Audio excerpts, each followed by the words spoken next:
Darren's voice carried across the living room as if he wanted everyone to hear. "Dad's bankrupt.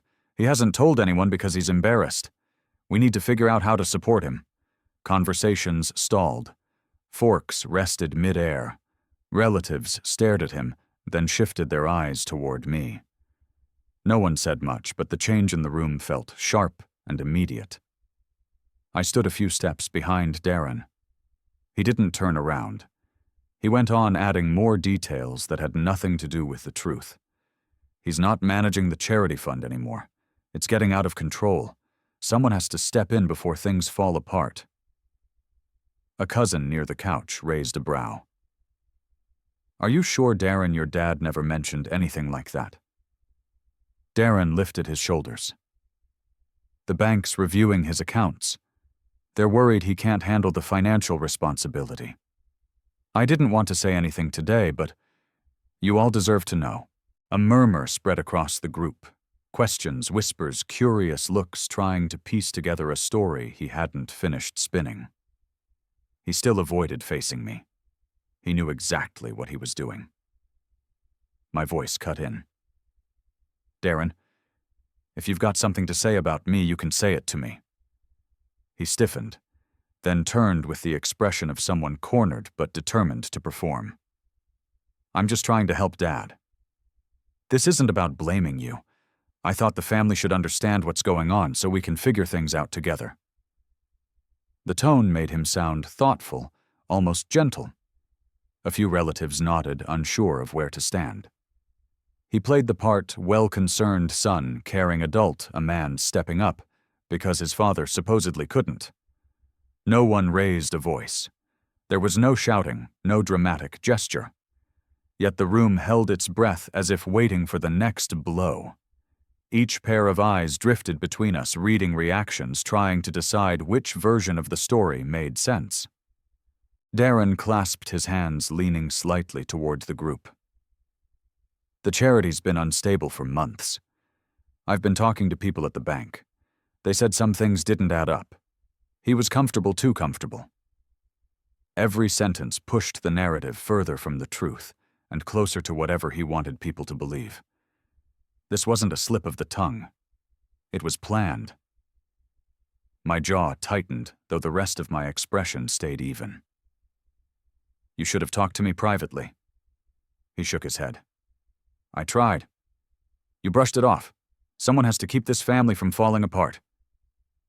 There it was again, the role of the protector. Someone sighed across the room, sympathetic to him. Another relative whispered, "Maybe he's right. Maybe Howard needs help."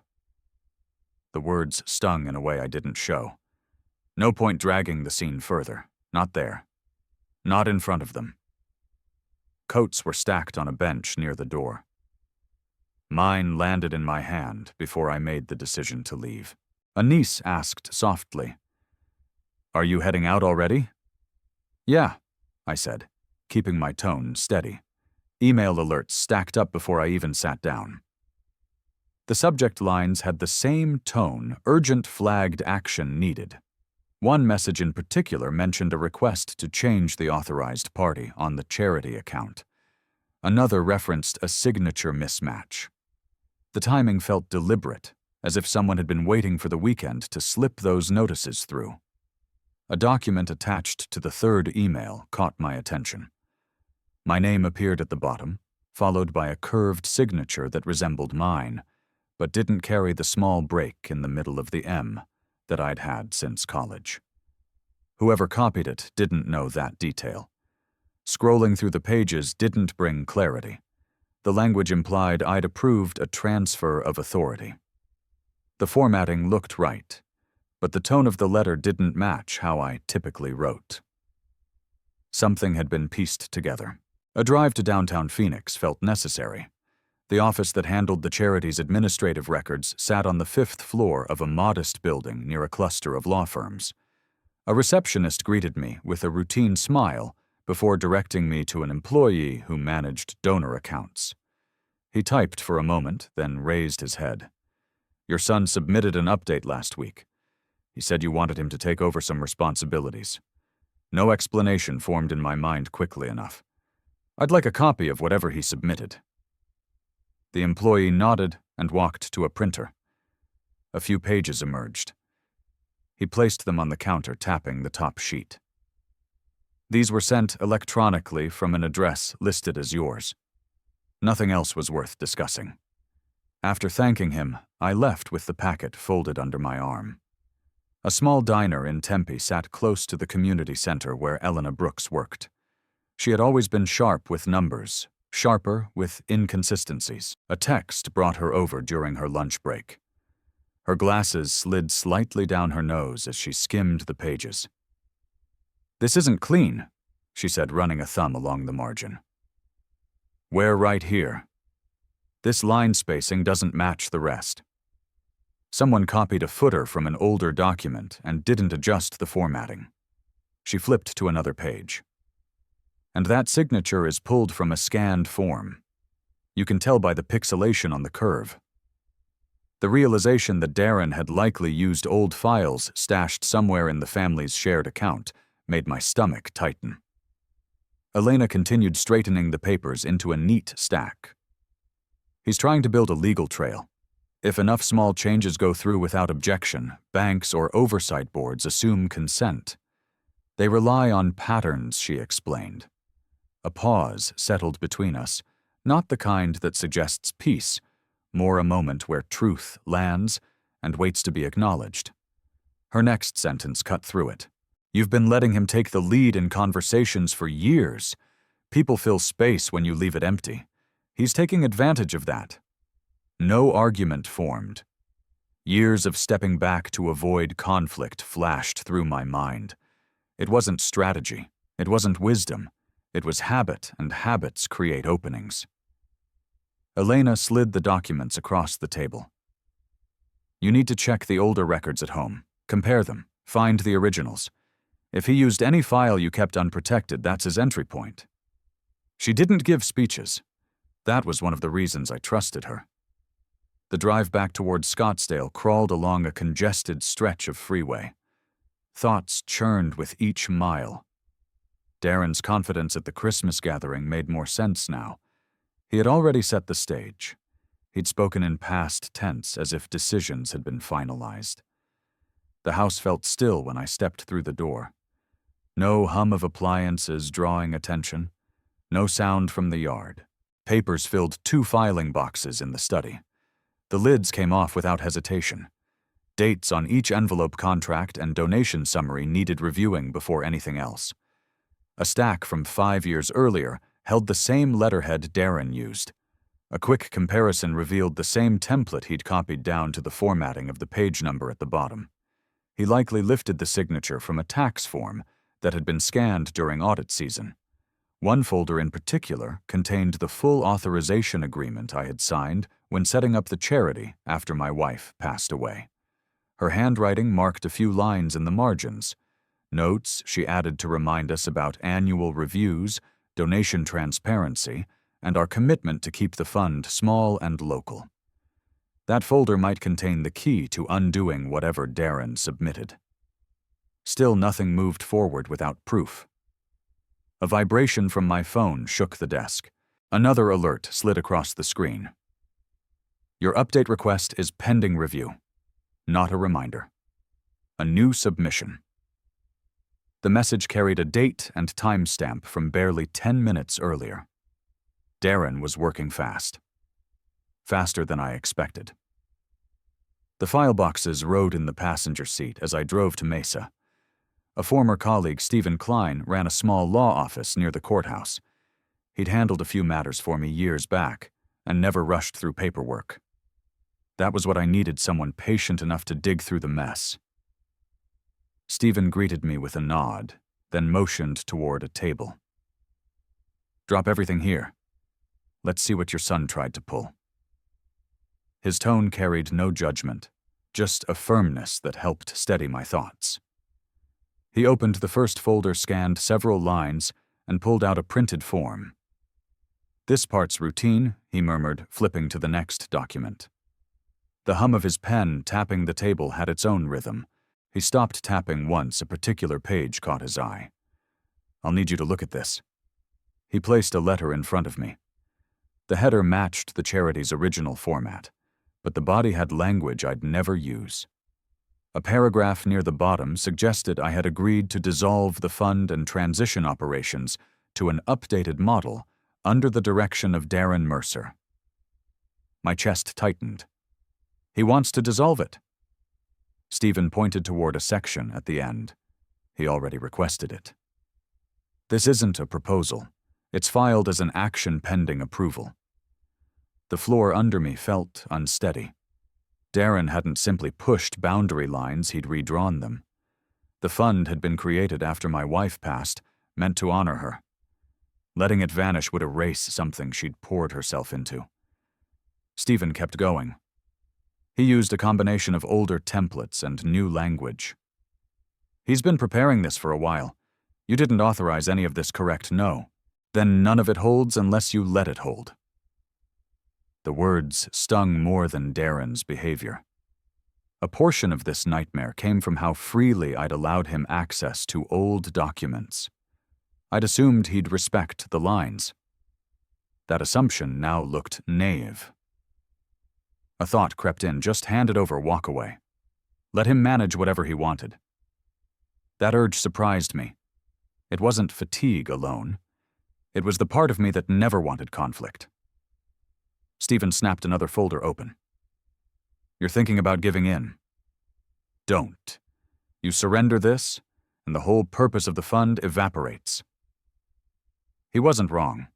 My wife's notes had been about service accountability and modest impact. Darren's version would be something else entirely. When I left his office, the sun sat high, casting long streaks across the parking lot. Mesa's traffic moved steadily as I drove toward Tempe. Elena agreed to meet me outside the community center. She leaned against a railing when I approached, giving a small wave before taking the folder from my hands. You look exhausted, she said. He tried to dissolve the fund. She flipped through the files at a pace that showed she wasn't surprised. He's aiming for control. If he takes over, that gives him a narrative, a role, a reputation. Once he builds that, it's much harder to challenge him. A neighbor's child ran past us, calling to a friend. Life kept moving, even as mine narrowed into paperwork and betrayal. Elena tapped one page. You need to check other accounts, too. If he accessed the charity files, he might have used information from your family account. How if he ever logged in from a shared device or synced email folders, he could have pulled anything he wanted. The suggestion wasn't far-fetched. Darren had helped set up our old laptop years ago. He likely remembered passwords I hadn't changed. Back in the truck, I opened the banking app. A notification flashed at the top. Unknown device logged in 2 days ago. The location didn't match anywhere I'd been. Another line read, Profile update requested. Everything pointed toward him. A text buzzed through. Dad, did you see my proposal? I'm trying to help. Call me. Another message followed before I finished reading the first. We need to talk before things get messy. Then a third. I know you're stressed. Let me handle this. Each number on the screen told its own story. Nothing in those words suggested accountability, only a push to make me agree with whatever path he'd chosen. Scrolling through the shared family email account felt like opening a door I'd closed years earlier.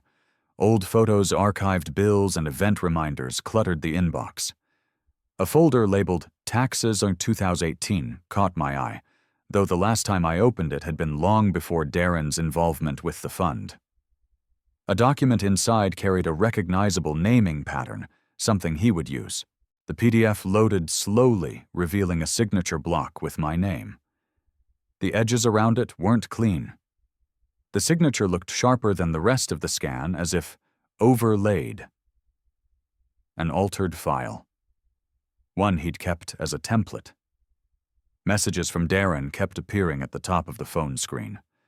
More attempts to look concerned. More pressure disguised as care. The bank's parking lot was already half full when I pulled in. A meeting with the fraud prevention staff couldn't wait. Darren's messages and the altered files had pushed things past the point of hoping the problem would fade on its own. A receptionist guided me toward a cubicle, where a representative named Harris sat reviewing a digital dashboard. He didn't glance away from the screen when he spoke. "Mr. Mercer, I see the note you placed last night. You're requesting full shutdown of all remote access, correct?" "Yes," I answered. "Every portal, every device." Harris tapped through several windows.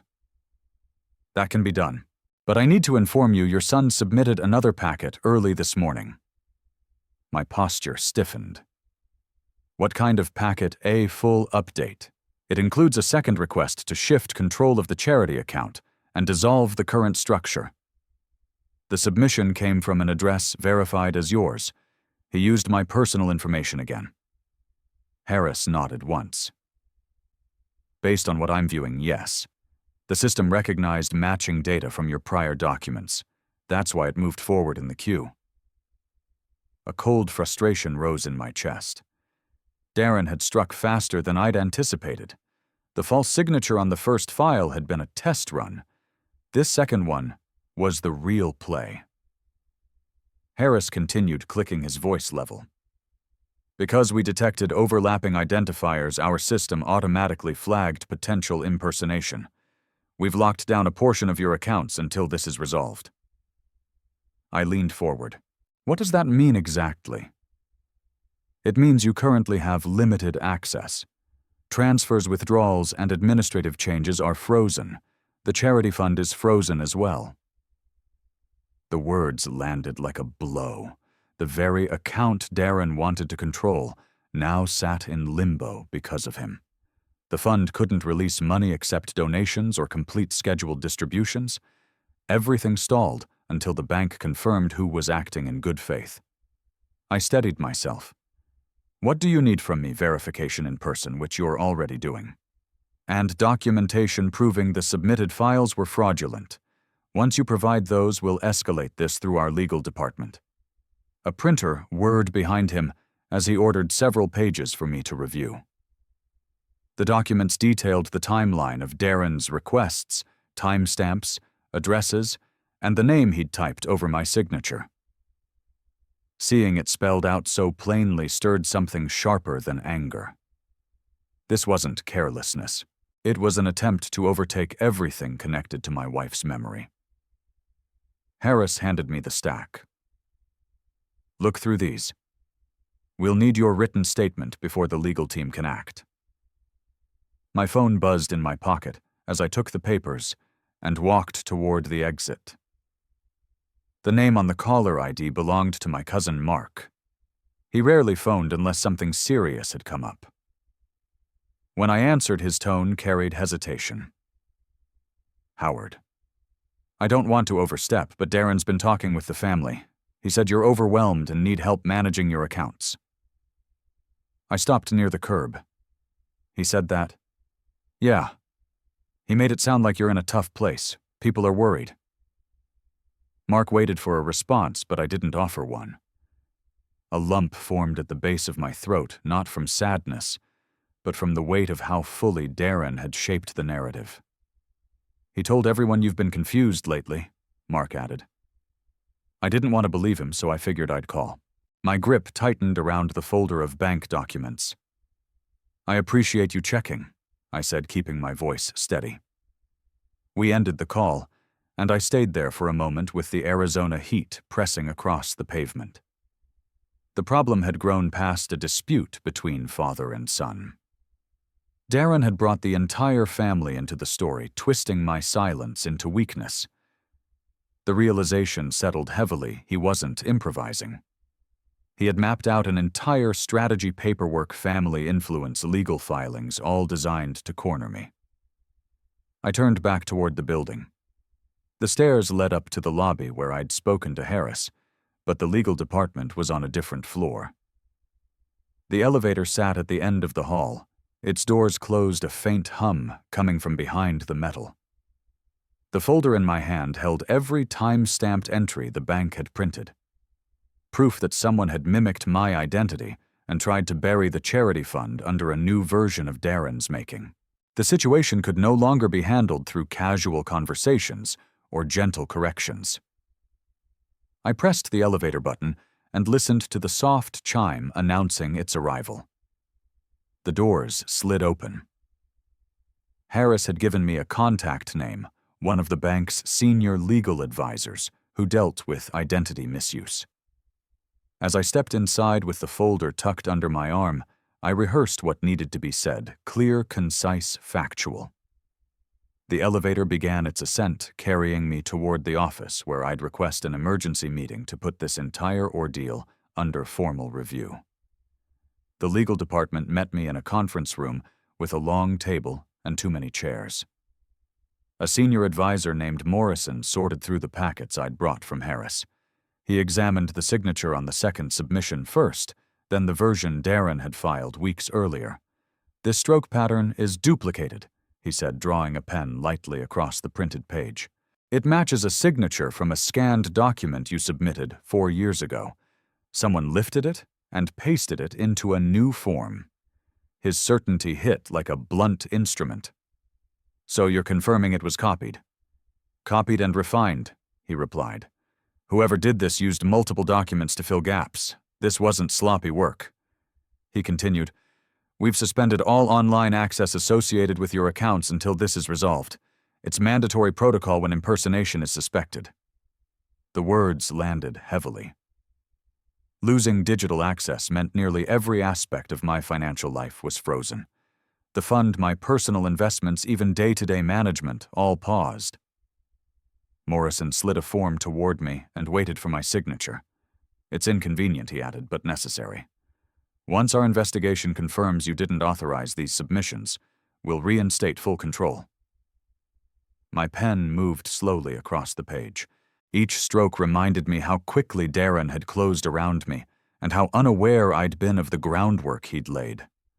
Walking back outside, a message from Elena appeared on my phone. Found a small transfer from the charity account.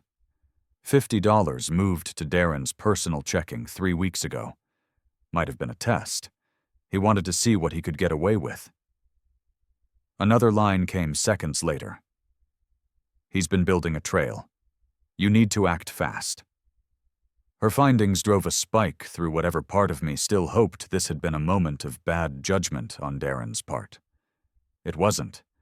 He'd practiced, he'd prepared, he'd treated our fund and my identity as pieces for a larger plan. The parking lot stretched out in front of me, but the distance to my truck felt longer than it should have. A father isn't supposed to imagine his child as someone who calculates risk and reward. Like this, someone who rehearses the smallest steps before going in for the larger ones. My breath steadied, but the tension settled along my spine. Years of giving Darren space, of not questioning him, of assuming he would never weaponize the access I'd granted him those choices, now closed in on me. And beneath all of that was the memory of my wife. The fund had been her legacy, not a vanity project. Letting it collapse under Darren's ambition felt unthinkable. The phone rang. Darren's name lit up the screen. A small part of me considered ignoring it, but letting things sit often made them worse. I answered without greeting. "Dad," he said quickly, "I heard the bank locked your access. Do you want me to call them? I can straighten it out. They know I've been helping you." Helping me? The phrasing tightened something in my chest, but my voice stayed level. "No, I'll handle it." He pressed on, layering his words with concern. "You don't need this stress. Just let me explain to them what's going on." "There's nothing for you to explain," I said. He hesitated, then tried again. "You sound upset. I'm trying to help. You're making this harder than it has to be." The conversation ended with a short, final reply from me. "I've got other things to take care of. No argument, no accusation. Just a closed door he hadn't expected." The line disconnected, leaving only the faint buzz of traffic in the distance. Darren's tone, half soothing, half coercive, had become all too familiar over the past few days. It carried the confidence of a man who believed his plan was already airtight. My truck sat near the far end of the lot. I unlocked it but didn't climb in right away. The folder from the bank remained in my hand, heavier now that the truth surrounding Darren's intentions had become impossible to ignore. Checking the timestamp on Elena's message, I realized she had discovered the small transfer only minutes before I stepped out of Morrison's office. Darren had been probing weaknesses long before Christmas Eve. Mesa wasn't far, maybe a half-hour drive. Stephen's office would still be open. The next step didn't need a speech or declaration. It just required motion. Stephen spread the documents across his desk, sorting them into piles the way he always did. Meticulous, methodical, unbothered by how tangled everything looked. I reached into my jacket for another folder, and an old envelope slipped out, landing near his elbow. He picked it up. "Did you mean to bring this? I'm not sure what that is." "Probably older paperwork." Stephen opened it anyway. A thin packet slid out the paper, slightly yellowed around the edges. His eyes narrowed as he read the first page. "You may want to sit down," he said. The document in his hand carried my wife's handwriting along the margins. Her initials appeared next to several clauses. Stephen placed the page in front of me and tapped a line near the center. "This is her original will." And here read this part. The clause spelled it out plainly. The charity fund was to remain under my management for as long as I lived. No transfer of authority, no dissolution, no restructuring without my explicit in-person consent. Stephen leaned back. "This changes everything, Howard. Any update Darren submitted has no legal standing. The bank should have had this, but you never filed it with them, correct? I didn't think it mattered. The fund was straightforward, and they never asked for it. Well, they'll need it now. This is the foundation document. His filings can't override this." A cold rush moved down my arms, not panic, but a jolt of something close to hope. A loophole existed one Darren hadn't accounted for. Even so, the weight of procedure loomed. Banks and legal boards didn't flip course in a minute. They required process time confirmations. Stephen must have read that hesitation on my face. "You're not out of danger yet. But this gives you leverage, real leverage." The envelope lay between us. My wife's handwriting looked like it always had, steady, clear, unembellished. She'd drafted the will herself before handing it to a legal service to finalize. Seeing it again knocked something loose in my chest, a reminder of how carefully she had shaped the fund. Footsteps sounded from the hallway. Stephen glanced toward the door just as Darren appeared, pretending surprise. "Oh, Dad. I didn't know you were here?" His tone carried a thin friendliness that didn't fit the moment. Stephen didn't invite him in. "Can we help you with something?" he asked, voice clipped. Darren looked at me, then at the stack of papers on the desk. "I just came by to clear the air. There's a lot of confusion happening and people are starting to worry." My jaw tightened, but I didn't move. Darren took a step into the office, hands spread just slightly, as if he wanted to appear harmless. "I heard the bank froze your access," he continued. "Some of the family thinks you could use more support. They're meeting tomorrow to talk about how to help you manage things." The message was obvious. He was leveraging sympathy-gathering allies, building pressure. Darren wanted me boxed in before I could push back. Stephen slid the envelope closer to me, keeping its contents turned down. Darren's gaze flicked toward the motion, but he couldn't see the document. "Whatever you think is happening," Darren said, "I'm trying to make this easier for you. That's all." My stare didn't break. "We're in the middle of something," I said. "You need to go." He forced a weak smile. "All right. But we should talk soon, before things spiral." He left without looking at Stephen again. The moment his footsteps faded, Elena's name lit up my phone. I answered, stepping a few inches from the desk. Her voice carried a mix of urgency and frustration. Howard, I just checked the system. The second update Darren submitted moved forward again. He called the bank's support line this morning and gave some kind of verbal confirmation. I don't know what he said, but it pushed the request higher. The news hit hard. So he's trying to race ahead of us, I said. He's moving fast, she replied. Faster than most people could keep up with.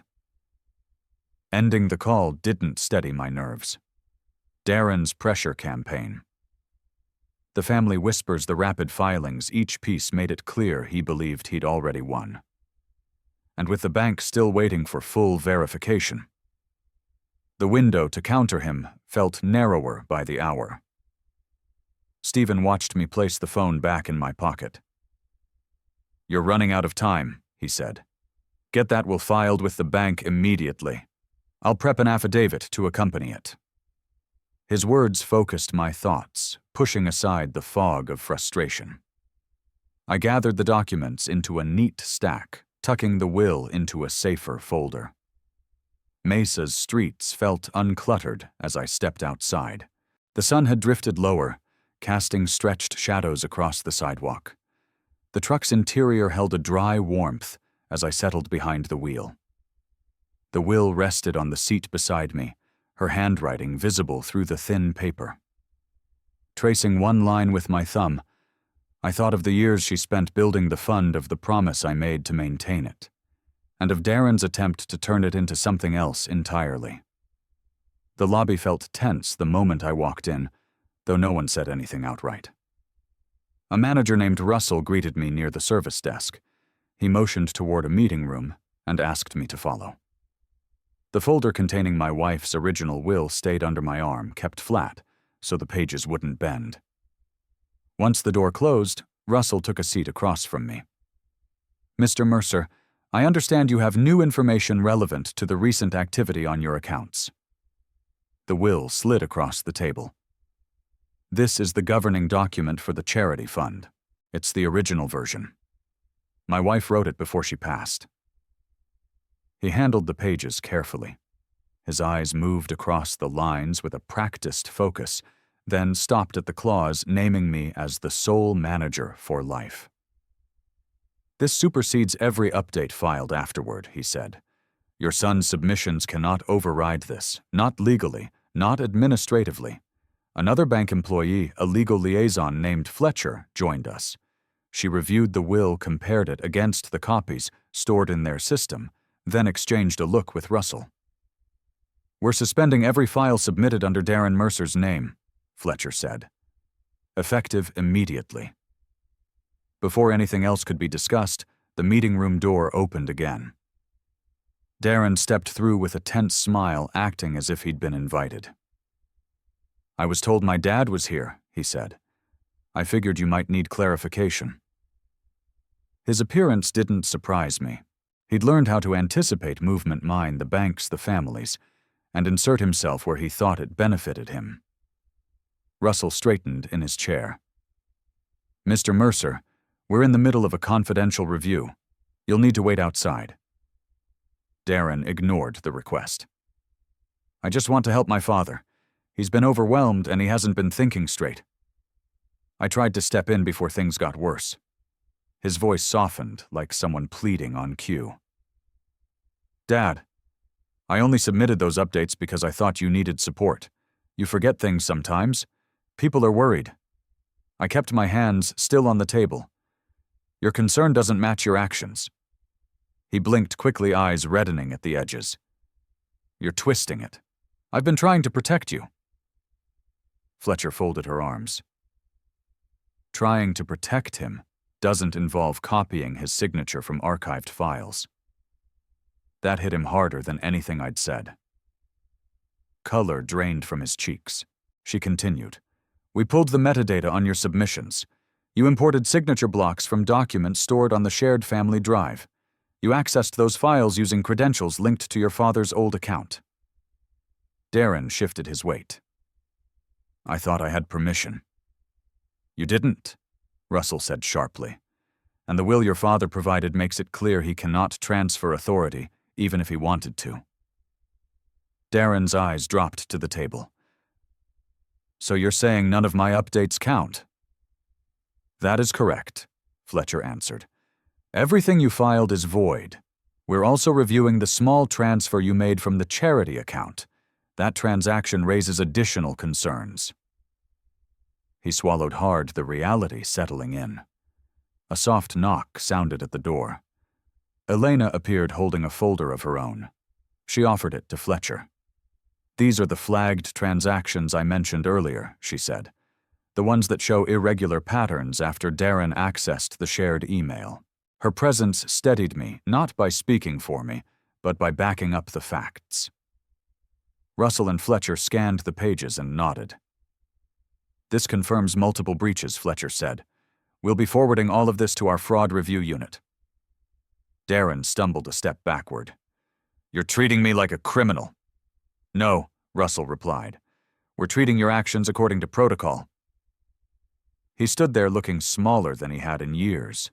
No arrogance, no polished explanations, just a man watching his own strategy collapse under evidence he couldn't spin away. Fletcher addressed me next. Mr. Mercer will begin reinstating your access. It may take a few hours for all restrictions to lift. Please review and sign these restoration forms. I accepted the paperwork, my pen, moving with a steadiness I hadn't felt in days. Signing those documents didn't bring celebration, or even relief, just a sense of things being put back where they belonged. Darren lingered near the door, waiting for me to look at him. I didn't. Russell escorted him out, ending any further attempt to sway the conversation. When the last signature was complete, Fletcher gathered the forms. We'll process these immediately.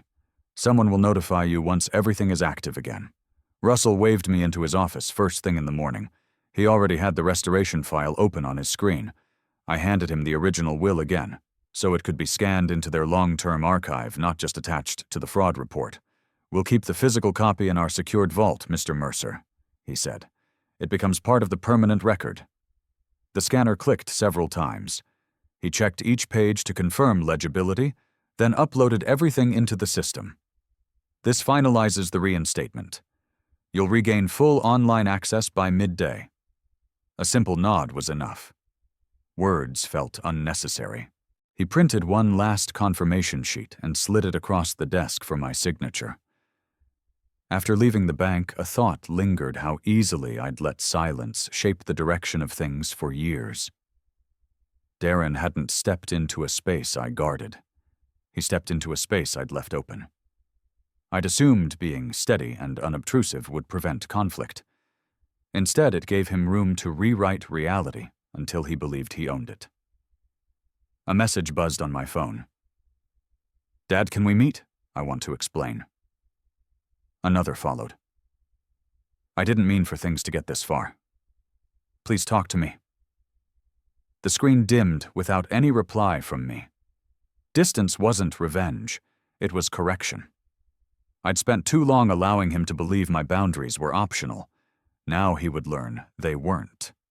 By the afternoon, emails from bank security confirmed Darren's profile had been flagged for high-risk activity. An automated message noted that his digital credentials were suspended pending the fraud unit's review. Another update from a relative said Darren's wife had told the family she wanted separate accounts until things are sorted out. She didn't know the half of it. Later that evening, Mark called. I guess everyone knows what happened, he said. People are shocked. They trusted him. People trust what they hear. First, I answered. Well, they're hearing the truth now. There was no satisfaction in it, only the steadiness of something corrected. Life in Scottsdale resumed its old rhythm, though I trimmed my consulting hours. There was no need to chase as many projects as before. More time opened up for the community work my wife had envisioned, the small outreach sessions we'd started together. The volunteers greeted me warmly when I showed up again after several days away. None of them asked for explanations. They simply handed me tasks and I completed them. On weekends, I found myself driving north toward Sedona. Hiking helped loosen the thoughts that had been circling non-stop. Trails winding through red rock formations forced my mind to slow down. A quote came back to me, one my wife used to say when stress built too high. Take your steps where the ground is solid. Everything else can wait its turn. Returning home after those hikes left my head clearer. The need to monitor Darren's behavior faded. The bank and the legal process were handling whatever remained. A week passed before Elena dropped by the office of the charity. She placed a small folder on my desk. Everything's officially cleaned up, she said. All the irregular transactions reversed. The fraud review is moving ahead without needing you any further. I thanked her. She didn't stay long, just long enough to check in, long enough to see the tension that had drained from my shoulders. By late afternoon, I walked the final set of paperwork down to the administrative counter to log the restored authorization. The staff stamped each page and placed the file into the outgoing archive bin. Stepping out of the building, I paused near the sidewalk. Phoenix stirred around me, people crossing the streetcars, rolling through the intersection, someone laughing a block away.